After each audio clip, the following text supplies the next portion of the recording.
Jim, for the contribution. You can see from those contributions of both Jim and Margaret that Solidarity as a political party is in a healthy state when we've got members and supporters of the quality and the calibre of the likes of Margaret and Jim. I want to thank each and every one of you for making the effort to come along to tonight's public meeting to find out a bit more about Solidarity, hopefully for us to find out a bit more from you what are the issues we should be campaigning on, and if there are campaigns that you wish us to support you in. Some people say that this type of thing is finished and dead public meetings. The Labour Party doesn't have them any longer. And by the way, it's not just because they're so unpopular now. They've not been having them for many, many years because they prefer the soundbite. They prefer to have their friends well placed in the media so that they can get their message over on the radio and the television and the newspaper. And of course, the beauty of that type of communication is it's one way.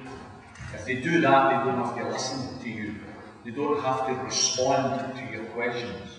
They don't have to find themselves accountable for what they have done, and in many respects what they haven't done after over 10 years in government. You know, you very, very rarely will hear Labour ever talk about socialism or the class war. I was put down one time, many years ago at the beginning of the Scottish Parliament, when I was making a speech in Parliament about the class war, and there was a few sniggers and guffaws. By the way, it wasn't even for the Tory benches, this was for the Labour benches. And one of them made an intervention to the effect, doesn't Mr Sheridan know that we're approaching the 21st century, because it wasn't in the 21st century yet, the class war is over. And of course, my reply to that was, if the class war is over, who won it?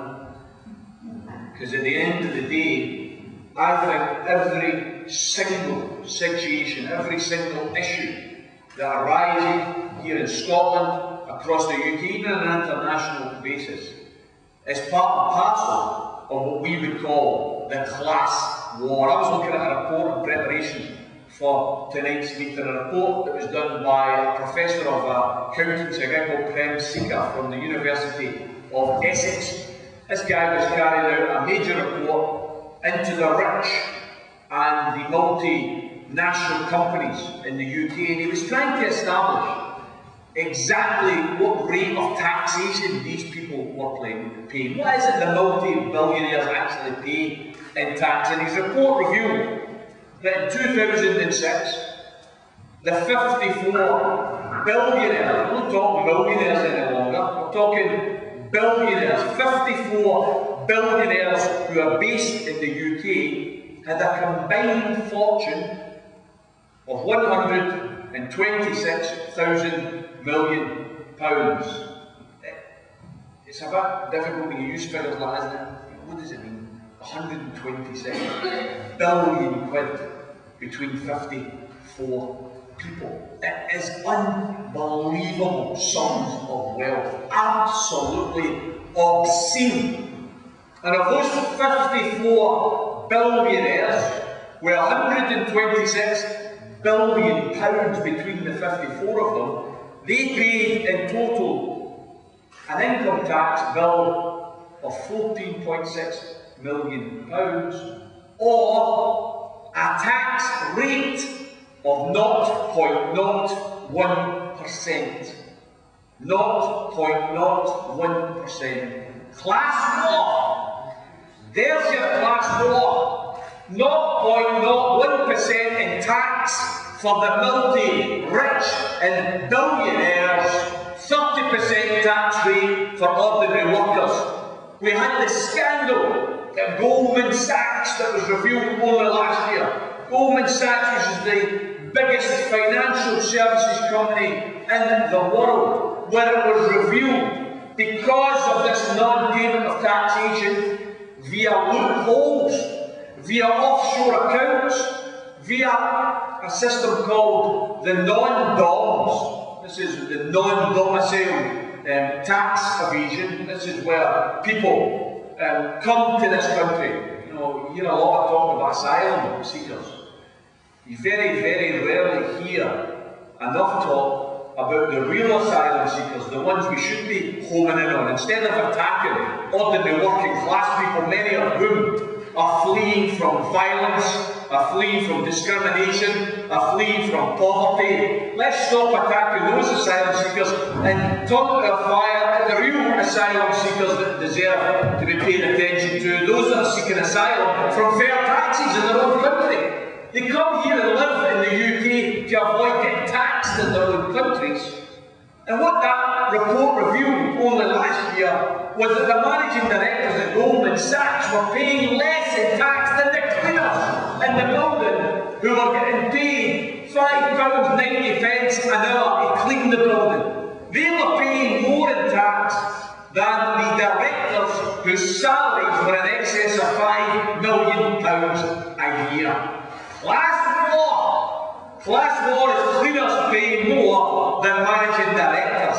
That's class war. And as far as we in Solidarity are concerned, we are a socialist party, and we are in no way, shape or form willing to cover or bend the knee to those in power who tell us, oh, socialism is irrelevant, socialism doesn't work, socialism isn't for the 21st century. Do you know what's awful funny?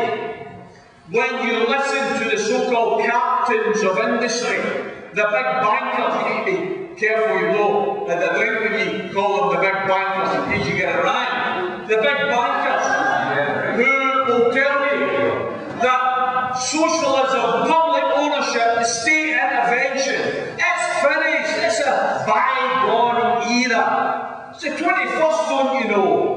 Free market, let capitalism run society. And they go on and on about that, particularly when the times are good and they're pocketing the profit. But what happens when there's a problem? What happens when you get banks irresponsibly lending all over the world, lending beyond their assets, lending to a situation where they are about to go bankrupt as Northern Rock was about to go a couple of months ago? What happens? All of a sudden these captains of industry, these toothsayers of the free market, what do they call for? Oh, we need the state to get involved. Let's nationalise the bank. Well, do you know the only difference between Solidarity and these toothsayers of capitalism, these purveyors of the free market? I'll tell you what the difference is. They believe in nationalisation to bail the banks out. We believe in nationalisation in order to improve the living standards of ordinary working class people. Why should the banks be in private ownership? Why should gas and electricity be in private ownership? Why should we have a means of transport in private ownership? Why don't we own and control those resources as part and parcel of the national assets for every man, woman and child? That's what nationalisation is.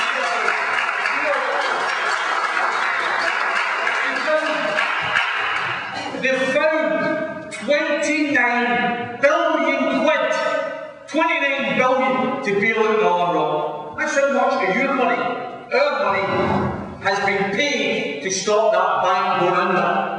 And yet, when it comes to arguments about pensions, when it comes to arguments about public sector pay, when it comes to arguments about housing provision, what do we get told all the time? There's no money. We can't afford a decent pension. The lowest pension in the whole of Europe, that's what we've got in this country. You argue for a decent living pension. Sorry, we can't. Everybody's got to tighten their belt. When it comes to public sector pay for nurses, for council workers, for people who are putting in a shift, what do they tell them? Sorry, 2%. Inflation's running at 4.3%, doesn't matter. You're only getting 2%, you're getting a wage cut. Why? We've no money. When it comes to the idea that there should be more good quality, proper council houses built by councils in order to provide for those youngsters, young people trying to get a start, trying to get their own house, there's none available. What do they tell them? I'm sorry, there's no money. But when Northern Rock goes with a begging bowl, oh, you need to help, I can stop your bill, oh yeah, 29